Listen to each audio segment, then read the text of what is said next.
the wealthiest person in history died with empty hands. And what you believe about wealth might be deceiving you.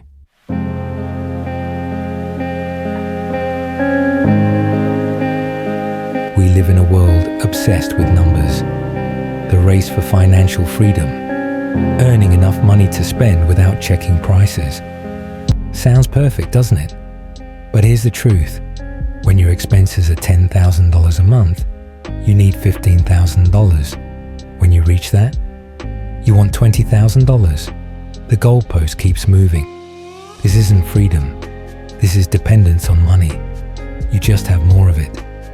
Some people measure wealth by ownership. Billionaires with assets worth thousands of lifetimes. But history tells a different story. History records Alexander the Great, who conquered from Africa to Europe to Asia. His empire spanned continents, claiming more nations than anyone ever had. But as he lay dying, he gave a strange final command. Build my coffin with 2 holes. Let my hands hang out as you carry me through the streets of Babylon. When the funeral procession passed through the capital, thousands gathered. His general finally stood before the crowd and explained the emperor's final message.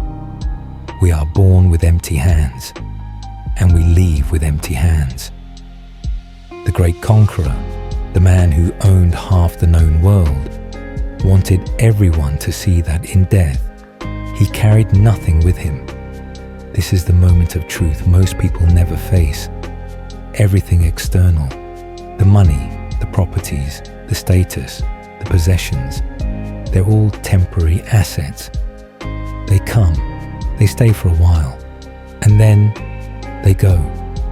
When we die, we don't take any of it with us. Not the bank accounts, not the real estate, not even the people we love.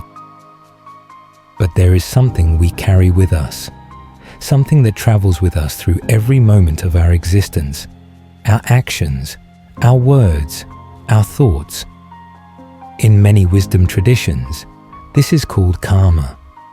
But let's use a more universal term: the consequences of our choices. Every action creates a ripple effect.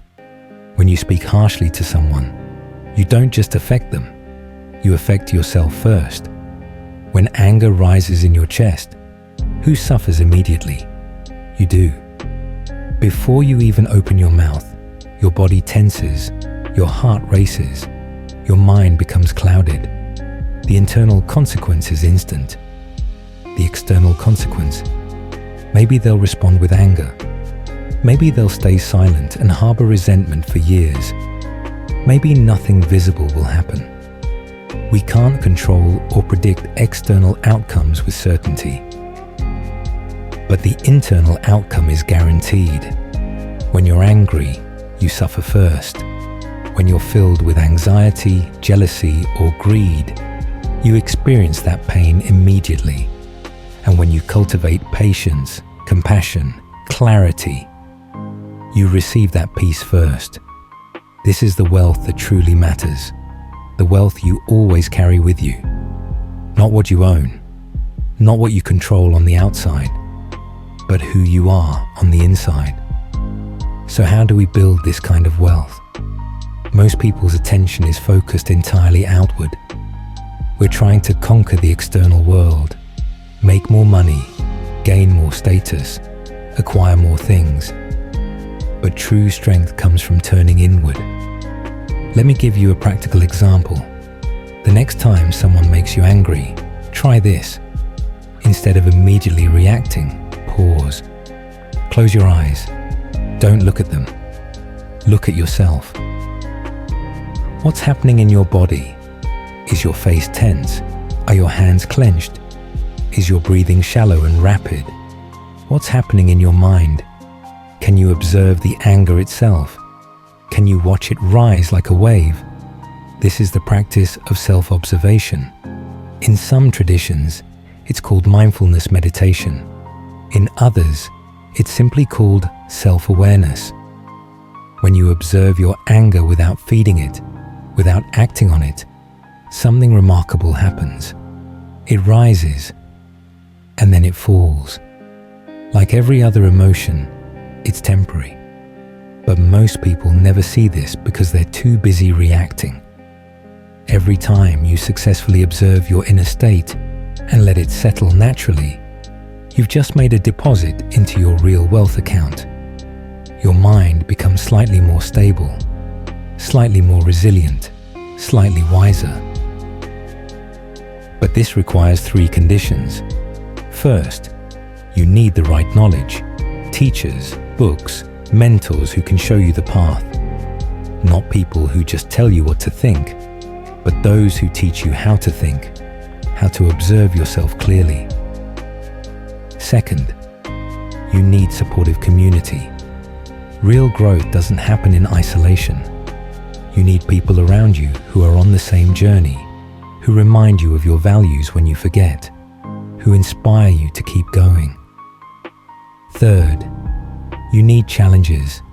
This is the part people don't want to hear. A smooth life doesn't build inner strength. A chicken raised on a farm fed perfectly, protected from all danger, grows large but weak. That's not the same as a wild bird that faces storms and learns to fly through them. You need difficulties, not to break you, but to forge you. So what does true wealth really mean? Not spending freely without checking prices, but finding peace regardless of circumstances. Let me tell you about a friend of mine. He used to be the CEO of a large company, earning hundreds of thousands each month.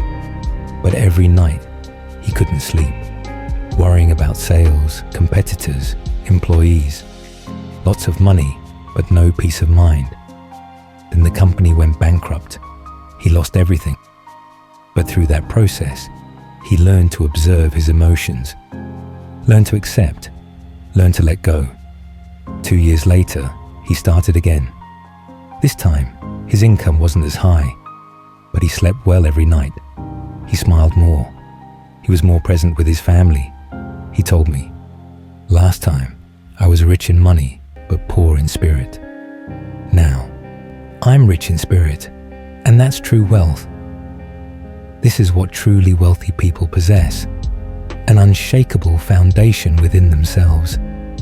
And this kind of wealth, it's available to everyone. You don't need to be born rich. You don't need a high IQ. You don't need perfect circumstances. You just need to choose to turn inward and begin. For some people, 6 months. For others, 3 years. The timeline doesn't matter. What matters is that you start. Every day you observe yourself with honesty. You're building something real. Every time you choose patience over reaction, clarity over confusion, courage over fear, you're investing in the only asset that truly appreciates over time, yourself.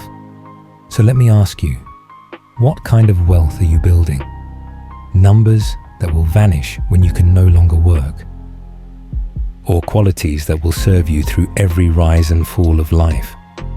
Remember what Alexander wanted the world to see. We are born with empty hands, and we leave with empty hands. But between those 2 moments, you have the opportunity to fill your being with something truly valuable. Wisdom, compassion, inner strength, peace. That's the wealth worth pursuing. If this video resonated with you, take a moment to reflect. Is there any area of your life where you're seeking external solutions, but actually need to change from within yourself? Leave your thoughts in the comments. And if you know someone who needs to hear this message, share this video with them. The journey inward is the greatest adventure you'll ever take. And it begins right now.